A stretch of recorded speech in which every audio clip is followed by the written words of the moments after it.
आता बातमी आहे मराठवाडा विदर्भातल्या आसमानी संकटाची। अतिवृष्टी झालेली आहे आणि त्याच्यामुळे शेतकऱ्यांचं मोठ्या प्रमाणात नुकसान झालेलं आहे आणि लाखो हेक्टरवरच्या शेतीच्या पिकाचं हे नुकसान झालंय। मराठवाड्यामध्ये हे मोठं नुकसान झालेलं आहे। हिंगोली, नांदेड, बीड, संभाजीनगर, परभणीला मुसळधार पावसानं झोडपून काढलंय। जवळपास 3675 गावांमधल्या 15,61,071 शेतकऱ्यांना या मुसळधार पावसाचा फटका बसलाय। ही दृश्य सध्या आपण बघतोय। मराठवाड्यामध्ये मोठं नुकसान केलेलं आहे पावसामुळे। अतिवृष्टी झाली आहे त्यामुळे सगळी पूर्णच्या पूर्ण शेत पाण्याखाली गेलेलं आहे। पिकांचं मोठं नुकसान याच्यात झालंय। जमीन खरडून निघालेली आहे। अनेक ठिकाणी पाणी साचून पीक कुजलंय आणि नुकसान झालंय।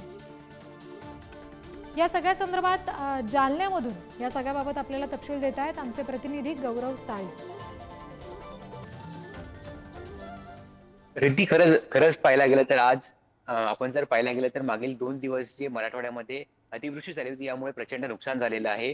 शेती पिकांचे प्रचंड नुकसान झालेले आहे। जे झालेला घास होता हा जो आहे तो हिरावला गेलेला आहे। आपण जर पाहायला गेलं तर शेती पिकं असतील त्याचबरोबर घरांची देखील पडझड झालेली आहे। रस्ते काही ठिकाणी खचून गेलेली आहेत। त्याचबरोबर विहिरी जे आहेत विहिरी देखील ढासळलेल्या आहेत। एकूणच जे अतिवृष्टी झालेली आहे त्यामुळे मराठवाड्यामध्ये पूर्णतः नुकसान झालेलं आहे। आपण जर पाहायला गेलं तर जालना जिल्ह्यामध्ये अतिवृष्टीमुळे 2.25 लाख हेक्टर क्षेत्रावरील पिके असतील, फळबाग असतील यांचं मोठं नुकसान झालेलं आहे। त्याचबरोबर या नुकसानीमुळे 2.25 लाख हेक्टर क्षेत्रावरचे जे पीक होते हे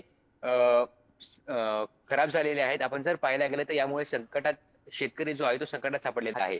आपण जर पाहायला गेलं तर आज मुंबईमध्ये कॅबिनेट बैठक होणार आहे आणि या बैठकीमध्ये या संदर्भातले किंवा शेतकरी जे आहेत यांना नुकसान भरपाई देण्यासंदर्भात निर्णय होण्याची शक्यता आहे।